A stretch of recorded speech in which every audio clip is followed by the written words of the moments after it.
this is these earbuds. We won't be able to do this next week. This is a weird deal. This is very weird. Anyway, folks, without further hesitation, let me introduce Trey Jordan, who is the owner and president of Holiday Ham and Deli and Pimentos here in the Memphis area. And Trey, these people have done a bio on you and your company. I told them not to mention that that conviction back when you were in college. Perfect. That's good. And they also have some prepared questions. So you handle the questions any way you like. Okay. And I apologize if I sound weird, because I sound weird to myself here. We won't be able to do this next week. Anyway, the floor is yours, my friend. You take over, and thanks for joining us. Right on. Okay. Well, I know it's weird for you guys to not be actually in a classroom. It's weird for me to talk to you guys in this setting. It's absolutely bizarre, almost as bizarre as running a restaurant without people in it, which is really challenging. So I'll tell you a little bit about me to start with, and then I'll leave at the end for some questions. I do know at least one person on this in this class, Ogle. I've talked to your dad. I saw that you were going to be on the call, so I'm glad. I might know some of you other people too. Some names are familiar. So I am Trey Jordan. I started Holiday Deli and Ham Company back in 1993. At the time, I actually had a full head of hair. So if you want to look like this, get in the restaurant business, keep pursuing your dreams. I opened my first restaurant with my dad in 93. And we had literally, I don't know if I can see from some of you guys, or I don't see your faces, but how many of you guys have been to Holiday Deli and Ham Company? Anybody know what it is? Okay. So when we first opened Holiday, we only had 4 sandwiches on the menu. We were really complex. we had tuna fish, we had pimento cheese, ham and turkey, and that was it. I knew about as much about the restaurant business as my dog knew. I mean, I knew nothing about the restaurant business. I was formerly in commercial real estate. And so I had to drink through the fire hose to learn a little bit about the restaurant business. So let me tell you a little bit about that journey, because I think that's probably important. All you guys are on the journey to get to wherever you're going. And I was an entrepreneurship major in college. And so with that, I learned how to open different businesses. At least that's what I thought I had learned. Learned how to open businesses, learned how to kind of think about how to do the finance side, how to do the marketing side, how to do, all these components of running a business. And I always knew I wanted to be in business for myself. And so because my dad was a Wendy's franchisee in Central Texas, I thought I knew how to run a restaurant. That didn't mean I ever worked at the restaurants necessarily, except for maybe a summer here or there. But that's how my exhaustive research was done on getting in the restaurant business. My father was in that business. So we started it in 1993. Like I said, we expanded the restaurant to quickly from 4 sandwiches on the menu to a kind of a bigger menu. But really the whole point of Holiday Deli and Ham Company at first was being a competitor to Honey Baked Ham. We had spiral sliced hams, we had turkeys, we had the casseroles. We're really a home meal replacement business for the holidays. And so some people ask me, well, why in the world did you choose that? Well, my dad had always told me that you always wanted to get into a business that had yet to be consolidated and get in the way of growth. And so there was a lot of different ham players out there in the country that were doing it at the time. And so there was the big behemoth Honey Baked. My dad said, if you get in the way of that, one day they'll have to gobble you up. That hadn't happened yet, but Honey Baked has gobbled up many of their competitors. So that's the reason we got into the business, got into the restaurant space in that regard, why we chose that one. So that's been, it's been a journey of love. I got 2 kids. I've got one that's 27 and one that's 24. My wife was pregnant when we opened our first restaurant. And I remember her being in the back of the store. I'll tell you a quick story. I don't know how close I'm coming to the screen, but I was actually got an alarm on my phone at the time, and my phone went off saying the freezer went out. Okay. And I had all these hams in the freezer. They're all going to go bad. We're going to throw them all away. I'd lose $10,000 or whatever it was. I didn't have it. And the freezer's going out. And I get this call from my alarm company. It said, you got to go up there and fix it. So 3 o'clock in the morning, I go up there and I am taking hams out of a freezer by myself and moving them to a cooler that is working. So the hams are 60-pound boxes. And so I'm moving them. My pregnant wife is laying on a stainless steel table, about 3 months ready to pop. And I'm moving these boxes and I'm dropping them on a 2-wheel dolly. Again, because I'm so smart and I know so much about the restaurant business, and I'm dropping them on a dolly, moving them in there, and I'm not paying attention to what I'm doing. And if you can see, I was on a call this morning, and this is what made me think of it. You can see the impact the restaurant business made in my life early. I've got a bump on my head still to this day. So if you guys are really thinking about getting in the restaurant business, it's going to make an impact on you. It might not be good, but it's going to make an impact on you. So still, if you can see my red dot, that's what it's all about. So, but let me tell you about why I love the restaurant business. I think it's the only business that I can think of that deals with all components of running a business at one time. A restaurant manager has to deal with the marketing. The restaurant manager has to deal with accounting. The restaurant manager has to deal with finance. The restaurant manager has to deal with human resources. I don't know of any other industry where somebody goes in early and has to deal with all that all at once. I think it's one of the best training grounds that you can possibly imagine for life, for any business. So I want to tell you that if you're on a journey or you're in the restaurant business or considering it or considering the hospitality business, it is an absolute great industry to learn those components of the business. So if you're in it, sink your teeth into it, really understand it. And I tell all my people that come to work for us, be a difference maker. So what does that mean? People can come in and show up every day, all right? They can come in, but man, take this time if you're working in the industry. How many people working in the industry right now? Anybody? Okay.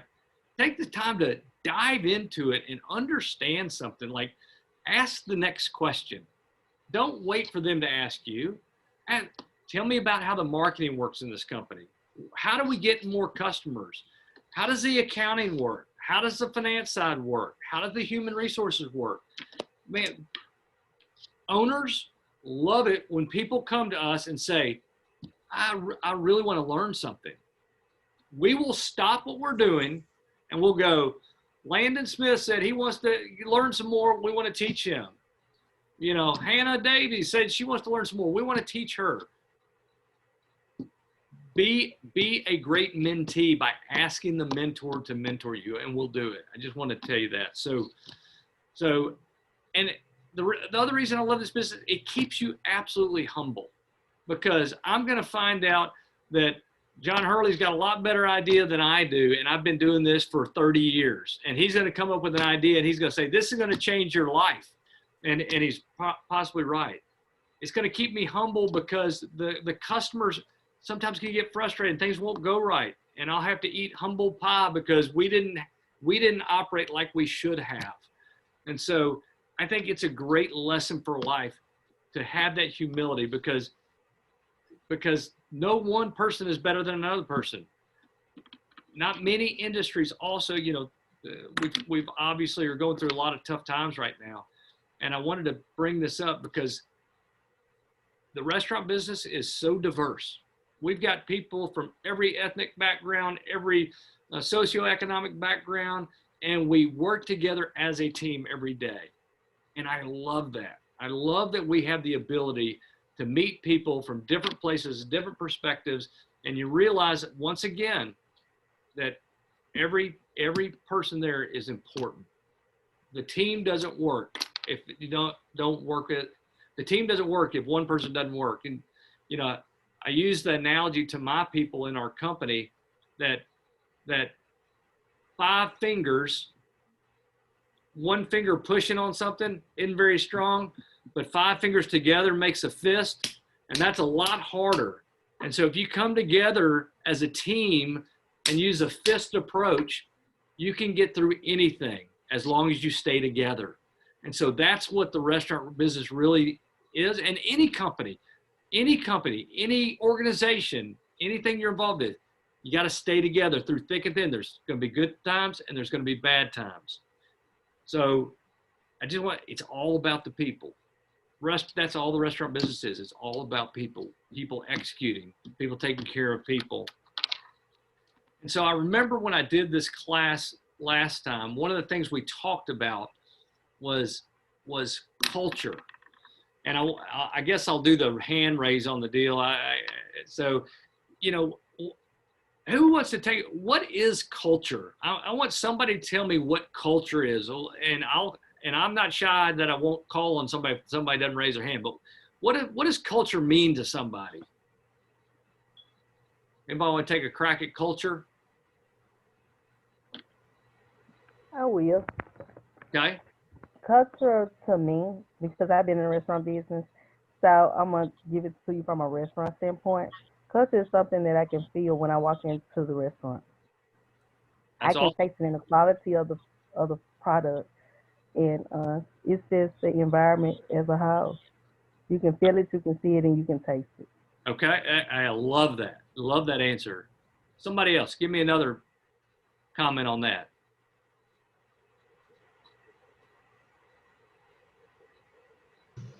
All right, go ahead, Landon.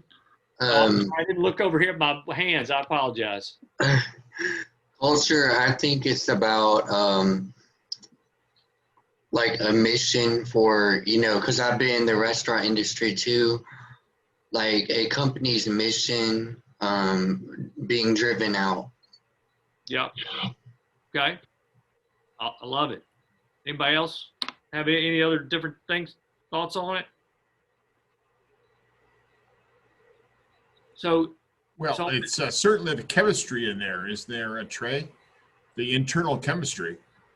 Absolutely, the internal chemistry. So I want to ask you, so does everything have a culture?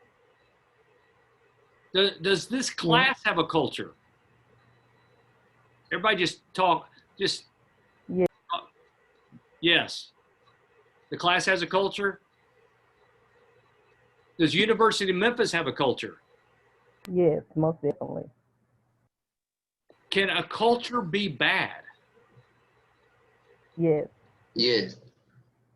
All right. So the culture can be average, the culture can be bad. So here's the key. We know culture exists. We know there's a bad culture. We know there's a good culture. We know there's an in-between culture. How do we drive culture? How is culture driven? The most important thing you know in a restaurant business is how do you drive culture? With the people that work there.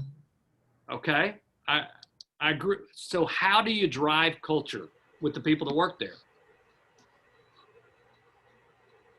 You set examples and expectations, Okay, standards. okay, I agree with that. So, all right, keep digging on that. Anybody else that hadn't spoken? Can I call these ones that I don't even see faces? Landon Black, are you there? What?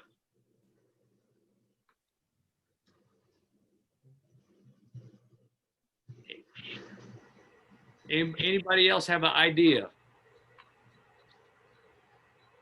Well, Trey, wouldn't it be top down? Totally top down. Totally top down. Go ahead. Go ahead. What were you going to say, Landon? I think you raised your hand. Yes, I was gonna say it all starts with the higher ups, like the general manager. So he or she might work on their supervisors at the restaurant or at the hotel. And then that drives its way down all the way to the agents. And I guess they can see that too. Okay. So let's say, for example, we want to drive culture. And so I'm going to drive culture in my restaurant, and I'm going to be an example, and I'm going to tell people what I believe. And then I go home, and I'm not there for a couple of days, and I come back. Well, and then I got Ogle here. He's going to come in over the weekend, and he's going to run the restaurant of the weekend. Is Ogle's culture the same as my culture? No. No. Okay. How do we fix that? Is that a big deal? I mean, can you have a company, a successful company, with multiple cultures all over the place? No. So You what can do we- make it like part of the company's like mission statement is to like create like a certain environment or culture so that everybody knows that that's the goal. All right. I love it. That's where I was trying to go to. So talk about that a little bit. Somebody tell me. So you got a culture. We got to create a culture. And so a culture comes out of a mission statement, right? So does anybody know any company's mission statements by chance? I wrote a couple down here that I looked up. LinkedIn. Does anybody know what LinkedIn is? Everybody knows what LinkedIn is? To connect the world's professionals to make them more productive. That's pretty focused. Chick-fil-A. This is be America's best quick service. So they're pretty close to that. Apple bringing best user experience. I think Apple does that. That's what I'm on right now. I think Apple does a great job with that. And so every restaurant has a culture. Every single restaurant has a culture. Every hotel has a culture. Every university has a culture. I'll bet you, if you told me the restaurants that succeed and those that don't, the difference is a mission statement and living out their mission statement. So we've got a mission statement at our company, and everybody here works. Does everybody know what their company's mission statement is? Let me ask that question first. Yes. All right, is it Dorisa? Is that how you pronounce it? Yes. What is your company's mission statement? Celebrating life one meal at a time. I like that. That's a good one. All right. It's honey baked. What? It's honey baked ham. Honey Bay. Oh my goodness, my competitor. All right. What about University of Memphis? I'll ask the professors here. What's University of Memphis's culture or mission statement? Do you know it? It may be so complicated we couldn't understand it. I actually work for Res Life. I'm an RA here at the University of Memphis. Uh-huh. And Res Life has their own mission statement. And we say we strive to provide a premier community that is inclusive residential experience with safe, well-maintained environments that support academic achievement. I love it. I love it. Landon, you know your all's company's mission statement?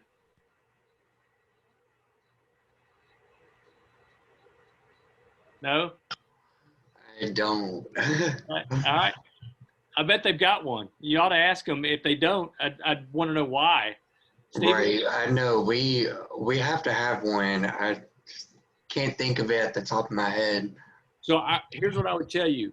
If you can't think of it off the top of your head, the company is not doing a good enough job selling the message, including me. When my people can't tell me what it is, I haven't done a good enough job setting the culture, training that, and they got to be easy. That's the problem. People try to make these mission statements, these great big things, and that's not what it's all about. It ought to be something really easy you can get food-wise, you can sink your teeth into.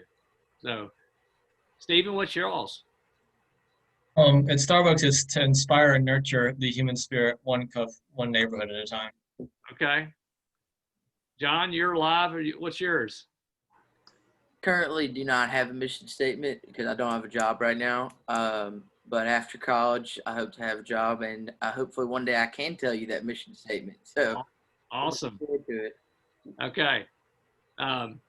Well, so I just kind of wanted to throw out mission statements and, what is a mission statement?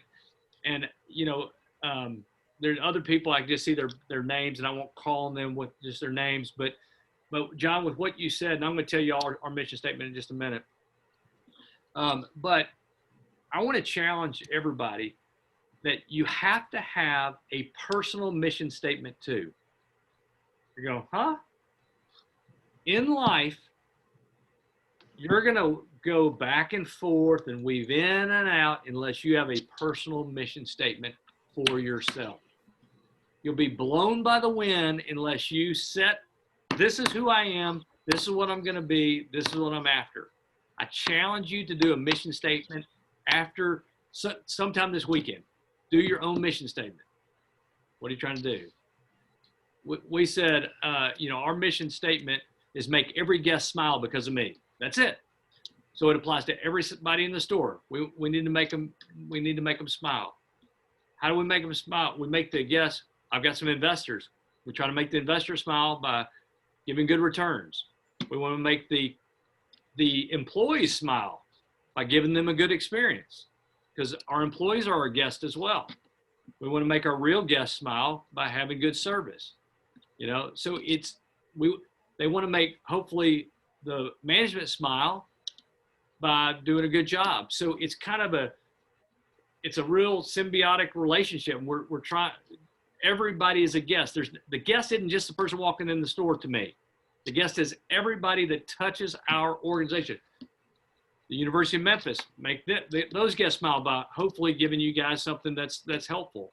The city of Memphis, man, we're part of the city. So we got to make sure the city smiles by us representing the city well. So there's got to be a mission statement, and there's got to be a vision statement and values. Chick-fil-A taught me that. I was able to go on a Chick-fil-A meeting, and they said, man, you want to hear the difference? The most important thing is mission, vision, and values. So I'll tell you our quick 4 values, and then I think I'm almost to the point that I'll throw out some questions for you. But our 4 values, I narrowed it down to make it really easy, because I'm not that bright. I got in the restaurant business. I got in the restaurant business because it's color coded. Mayonnaise is white, mustard's yellow. I can figure that out. Okay. So I have to do everything easy. We're a 4-core love. That's all we say. We love our food. We love our guests. We love our team. We love our city. That's it. So every decision we make has to revolve around my mission statement and my core values. Do we fail? Yes. But we got to try to bring it back to the center. When there's a problem in our company, what I want to do is I want to use those core values to try to tell them what went wrong. Okay? So now you can make lots of different decisions as a company, financially and whatsoever, using those. So that kind of leads me to the last part of this. COVID. Man, talk about making lots of changes quickly. How many of y'all have lived through a pandemic before? I haven't. I don't think anybody here has, right? We were all doing stuff, and we still are. Right now, we're doing, is this your first class? Second. Second. We're all doing stuff we've never done before, right? And we've got to figure out how to do this. I mean, how are we going to do?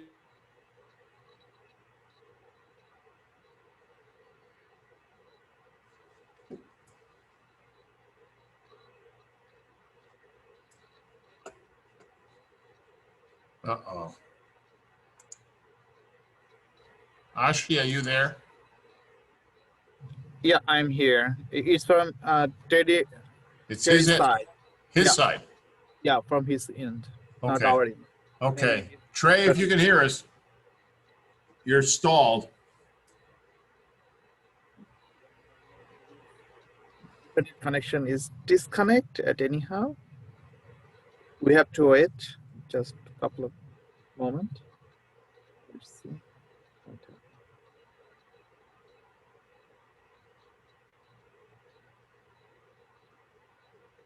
Mm-hmm.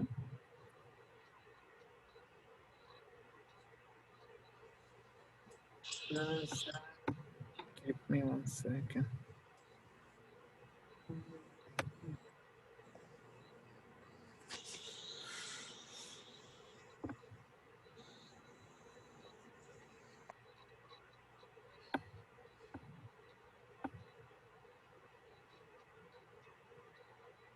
Yeah. So,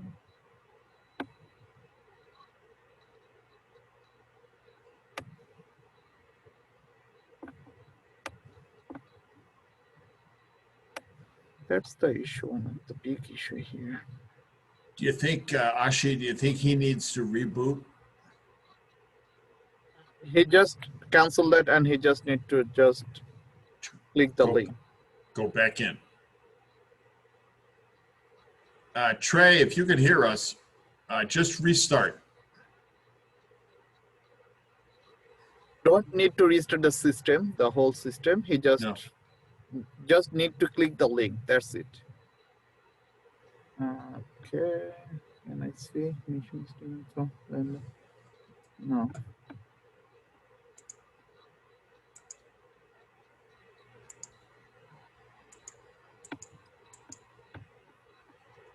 Okay. Yeah, he hit some button and he wiped himself right out. I think this is kind of random, but I think it might be a Comcast or a Wi-Fi thing because there's like a whole internet outage that just happened where I am. All So I right. had to get on. Welcome back. I'm so sorry, guys. Well, I've had the hook. I've had the hook before when I've been talking, but I've never been just turned off. So, we took a vote, Trey. yeah. Hey, that's the smartest thing anyone's ever done. So I don't. There's still not everybody's back. I don't know if we want to keep going, but No, but keep going. Yeah. Okay. So, that's generally speaking that we've all had to pivot. Coronavirus has been terrible for us.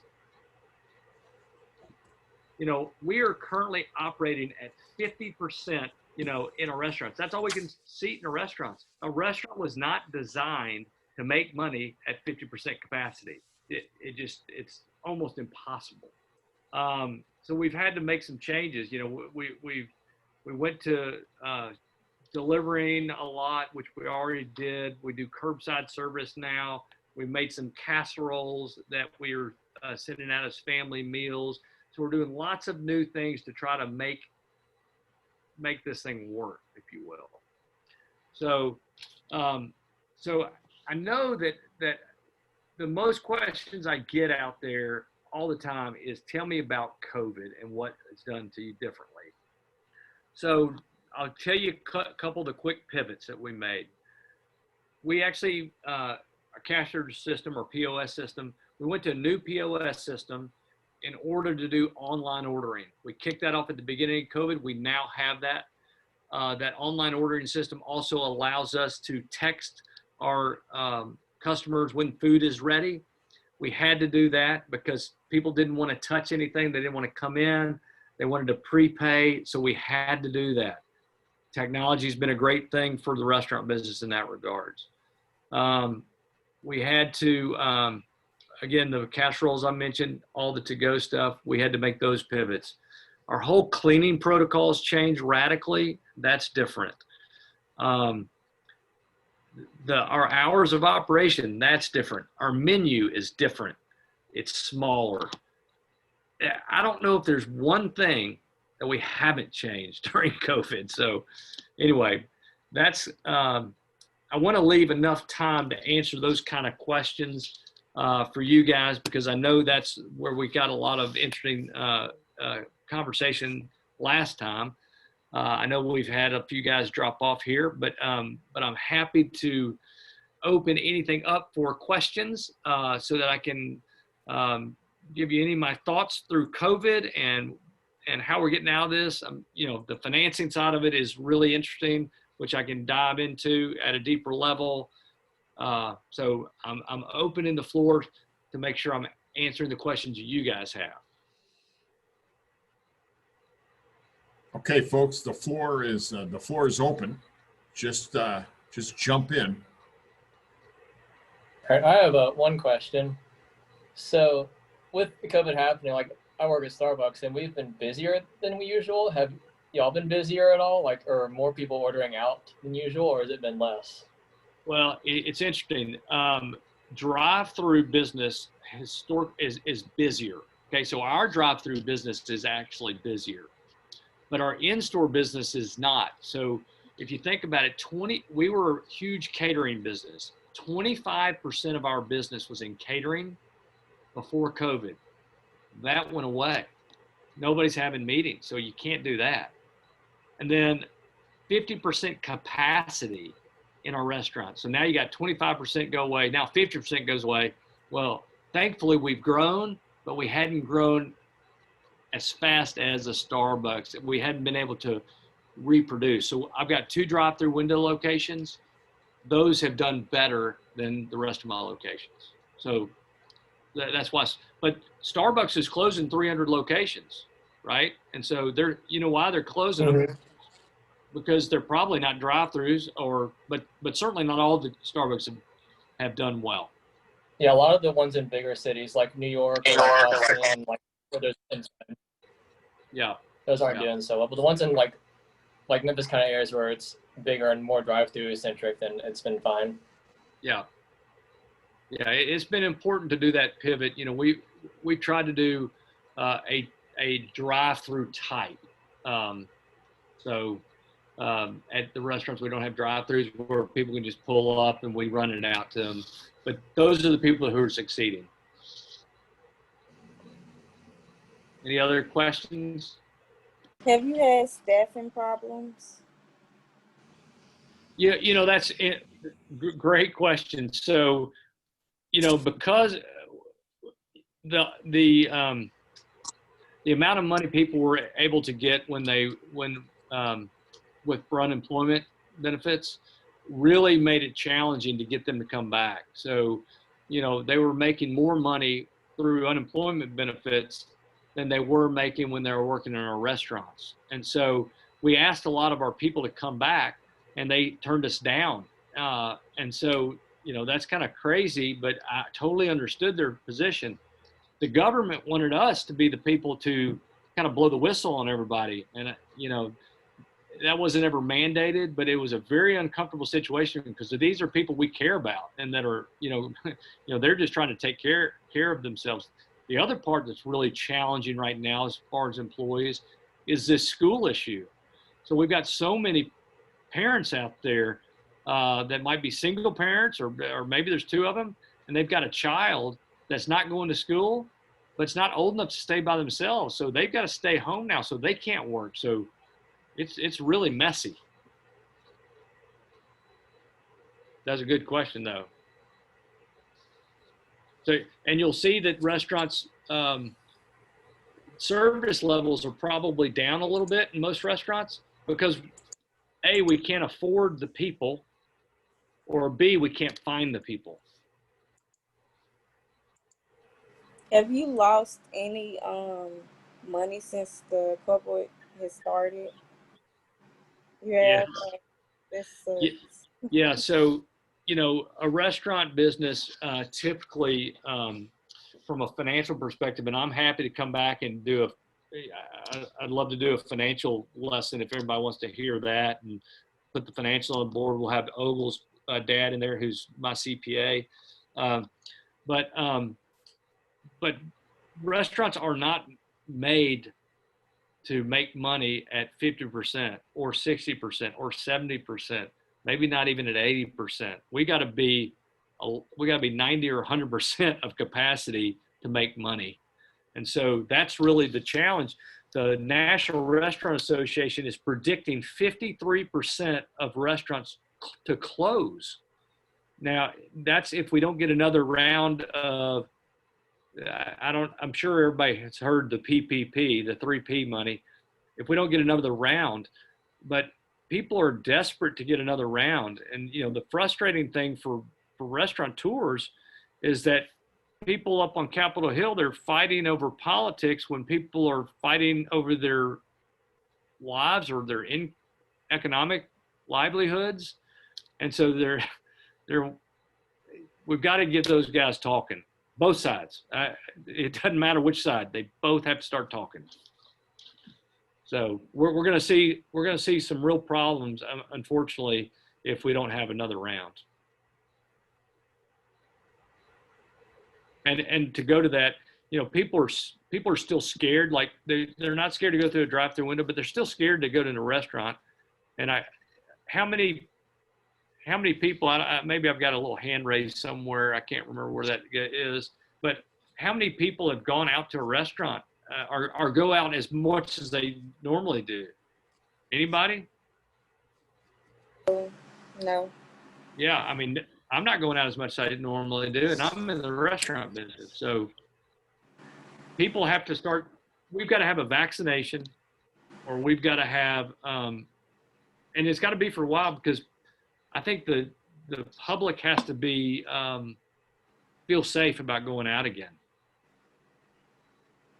So anyway, any other questions? Yeah, Trey, I've got one. It's and I know this isn't a good time to bring it up, but you had a bad experience?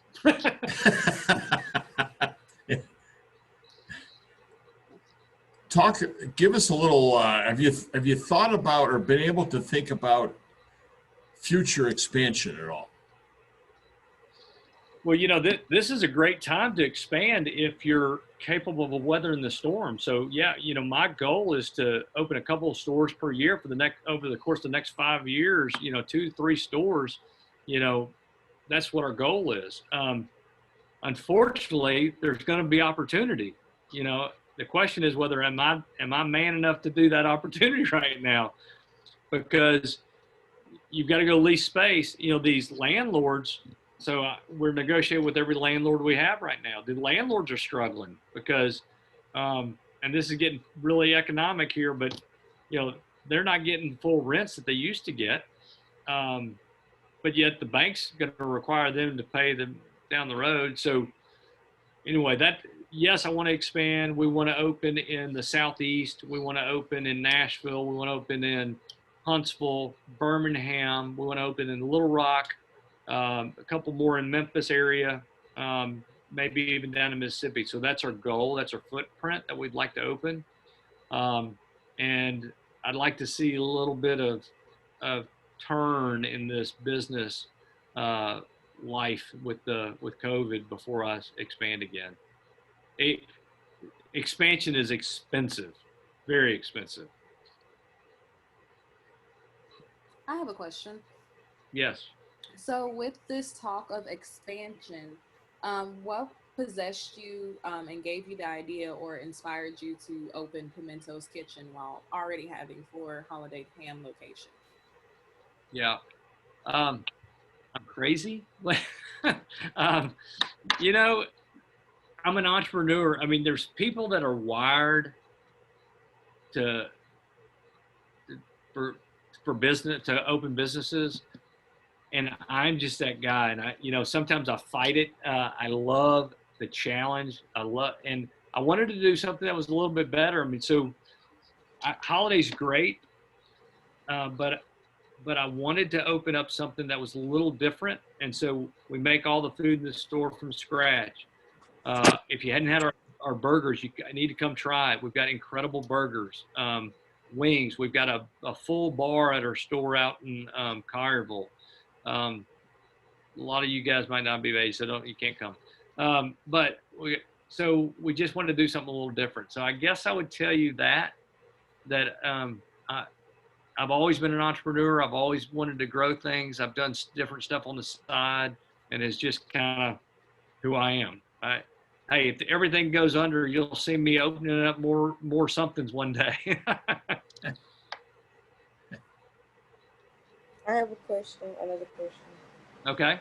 You said that you never had any business experience with food. So what drew you to the food industry instead of anywhere else? Well, you know that I said that, but maybe what I didn't make clear is I was raised in a house where my dad was a Wendy's franchisee, and so I was around food business even though I didn't work in it.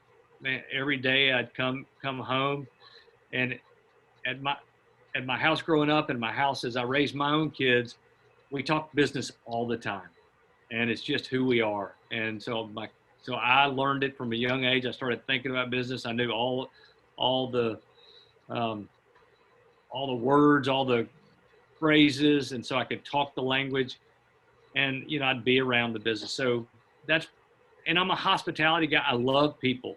I think that I really love being with people, and so with a short attention span, loving people around the restaurant, that's the reason I got it. That's the reason I got in. My dad, on the other hand, doesn't have an excuse. He went to Harvard Business School. I'm thinking, you were smart. Why'd you do this?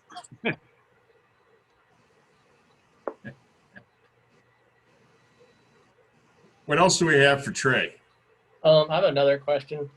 So with opening Pimentos, did you have like a different set of challenges you faced doing that one, considering you'd like opened Holiday Ham before, or like what did you feel like you knew what you were doing more so it wasn't as challenging? So there's components of it that were not as challenging because I've done it before. I'd opened a restaurant. I had, I've got binders this thick that's got, how do you open a restaurant, which makes it a lot easier. However, we made a lot of mistakes, and I thought to myself, oh, I know how to do this. I've run some restaurants. I can open a different brand really quickly from scratch. And I had to keep pivoting and keep changing until I got it right. And it took me longer to get right than I thought. And so we're finally nailed it right before COVID hit. We were growing pimento. How many people have been to Pimentos? Everybody? Anybody? Well, you guys that hadn't been to Pimentos, go. We were growing at 60% year over year. It was phenomenal growth right before COVID hit. But it took, again, to your point, Steve, it took a little bit of time to get the right things, get it all put together.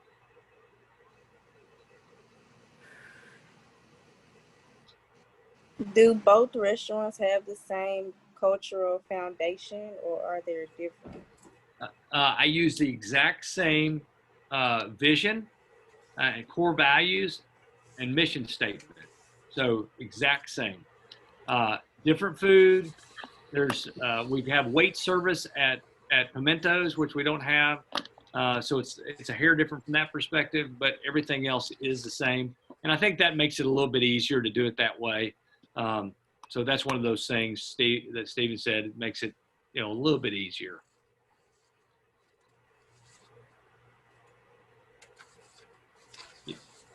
Here's the trick question. Who knows the most expensive thing in the restaurant? Payroll. No. Well, I think that, Landon, what did you say? There's two Landons. I want to say, go ahead. I just said payroll. That was all. Remember, it's a trick question. I'll come back to that. Other Landon, did you have an answer? Well, when I worked in a sit-down restaurant, it was the host. Yeah. Well, here's the thing. The most expensive thing in a restaurant is an empty chair. Well, I was That'll gonna kill you. guess that. I was gonna say like the building itself, like the actual building, is the most expensive thing. I was gonna say that. Yeah. You're all right. So, in a restaurant, it costs a lot of money to open. My restaurants cost about $1 million to open. That's expensive. And payroll is probably your number one expense, followed closely by food cost. So food and labor, but the most costly thing, the most expensive thing to guys like me is empty chairs, which we have a lot right now, unfortunately. Because man, if it's empty, you're not turning a profit, you're not churning any sales out of it, and it just eats you alive. So, but again, I think that y'all go through the Chris, do y'all go through the P&Ls for everybody at some point in time and go through a financial statement for restaurants? Yeah, Trey, they will, but not in this class. Okay. Well, it's a great. I love teaching that. It's a great because it's really easy. It's the most complicated easy I've ever been around. The restaurant business is a complicated easy. Well, Trey, the good news is that you probably saw that email I sent you today with those 3 names. Yeah. From Yes. That's what they want. They want to talk to you about that. Okay. Wonderful. I'll look forward to it. They're the culinary experts. Okay. Great. I could do my survey here. So people that haven't been to Pimentos, maybe I'll look at the little sheet that says people raise their hand. Has the name prevented you from going to Pimentos? Yes or no? Raise your hand if yes. It sounds, I can't remember, but it sounds healthy. Like, it sounds like food, like not good food, but like healthy food. Yeah, and that's so funny. It's not. There is some healthy items, but it's burgers, it's wings, it's quesadillas. It's a lot different than people think. That's where we may have messed up is the name. I've got to get that word out. Well, just to brainstorm that for a minute, Trey. I mean, we're in the South. Everybody's heard of pimento cheese. I can't picture a negative meaning to pimentos. It sounds fine to me. Anybody else have a comment on that? See, that's what I'm in your camp, Chris, but I'm afraid that anybody else have a thought on that? I don't know what I expected necessarily, like from the name, but like when I went there, I was surprised like by what the menu was.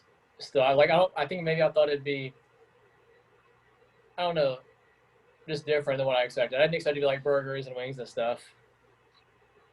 Yeah. Okay. And it's the same thing like with your first restaurant, Ham and Deli. I was thinking it's something like a McAllister's or a Subway or something like that. Well, that's actually a good. Holiday is like that kind of. Holiday Deli and Ham Company is like that. Well, I say that Holiday is Panera Bread meets Honey Baked Ham. So that's pretty. Maybe I named that one right.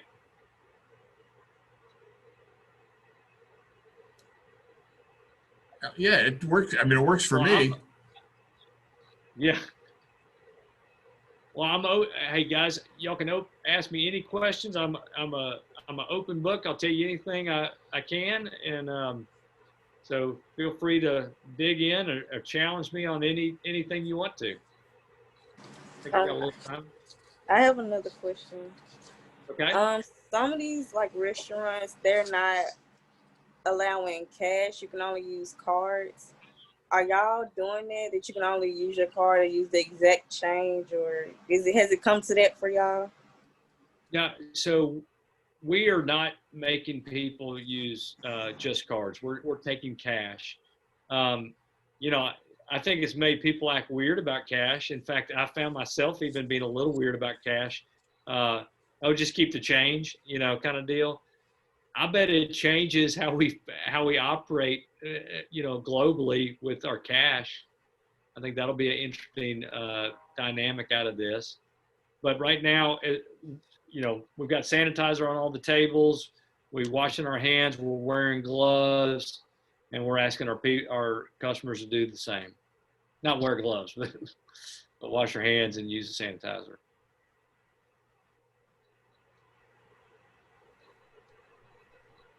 Okay, anything else for Trey?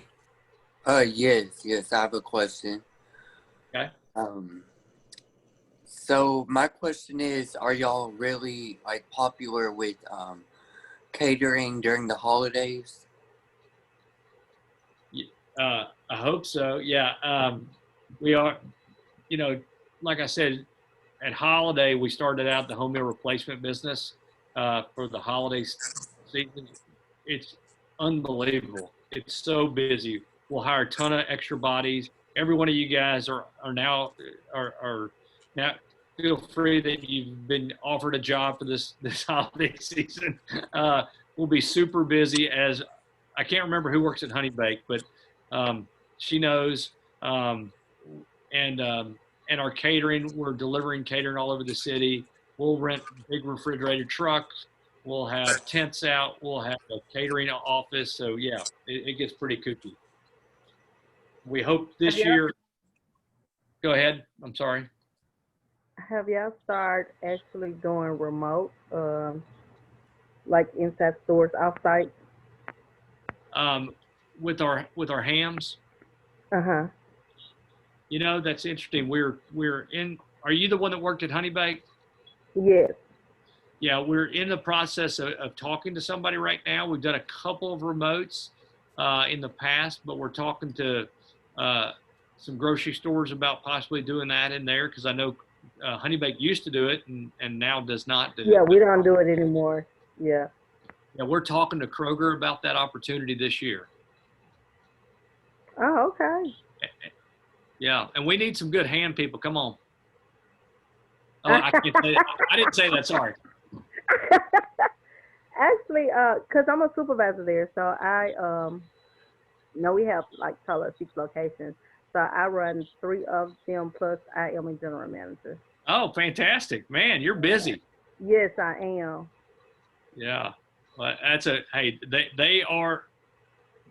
They're the 800-pound gorilla, and I'm the little bitty chimpanzee. No, y'all get in there. Y'all, I actually, we was getting a lot of coupons. So I was like, holiday ham. I never been in a holiday ham. So I went to the one on Union, and actually, y'all have a lot more to offer, especially from a lunch standpoint. Yeah. Most of our sales, there's a plus with our lunch. So, I mean, hey, y'all knocking it out the park. Well, and I love it. If we could ever be as good as y'all, I'd be happy.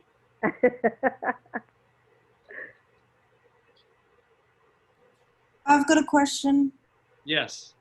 Okay, so I'm from England, and during the pandemic, obviously everything got shut, like no restaurants, we weren't allowed to go anywhere. And now they've started opening up restaurants again. We're doing an eat out and help out scheme. Are you guys doing any thing like that to boost your restaurant? I missed that last part. You kind of faded out. You're doing eat out what now? Yeah, so in England, we have a meal plan for all restaurants that have an eat out and help out scheme. Oh. Which is everything is 50% off to help more people go back to restaurants and stuff. I was wondering anything like that. So is that how is that administered? Is that some kind of electronic coupon or something that they're sending out? No, it's in every English restaurant right now. So it's on the menu, and it has a code thing for it. So if you go to a restaurant, obviously drinks are full price, but any meal you get is 50% off. Wow. So I am right now working with the Memphis Food Bank about a partnership with our new casseroles, where you come in and get a casserole and we'll give money back to the Memphis Food Bank. So we're doing that from a global perspective. I don't know of any global efforts toward that right now that everybody's kind of getting behind. One of the cool things we're doing is we've got electronic gift cards, and we're getting ready to launch a campaign so that all you guys are in school, but you're at home, right? And so we're going you can actually be on a meal plan. We're going to create a meal plan that parents possibly could send food to you wherever you are in the Memphis area. Now, Hannah, if you're in England right now, wherever you are, I don't think we have one over there. I don't know if you're in Memphis right now or not. Yeah, no, I'm currently in England right now, but I'm coming to Memphis soon. Okay. That's interesting. I'll have to look into that. Thank you for telling me about that.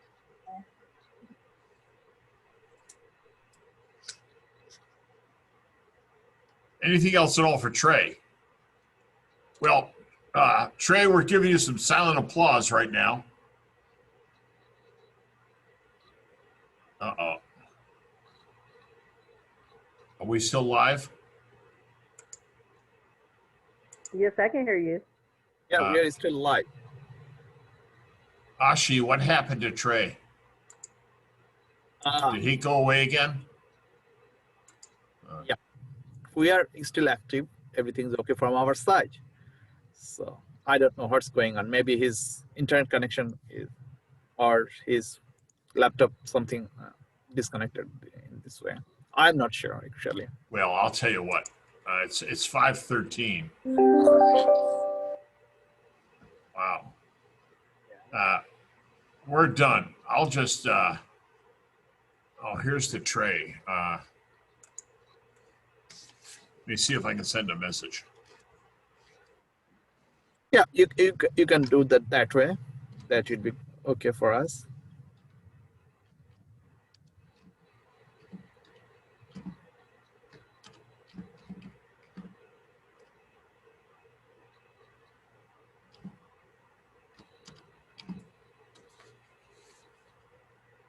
Thanks for joining in.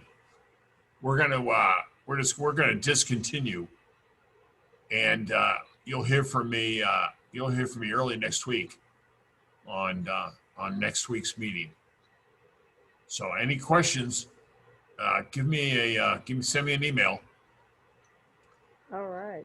And if you're interested in a free hamburger or free barbecue sandwich from Tops Barbecue, Terry Trim left a coupon with me for each of you.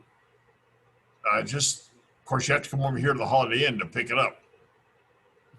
Okay. And I sent you all an email about that. So I'm here most afternoons.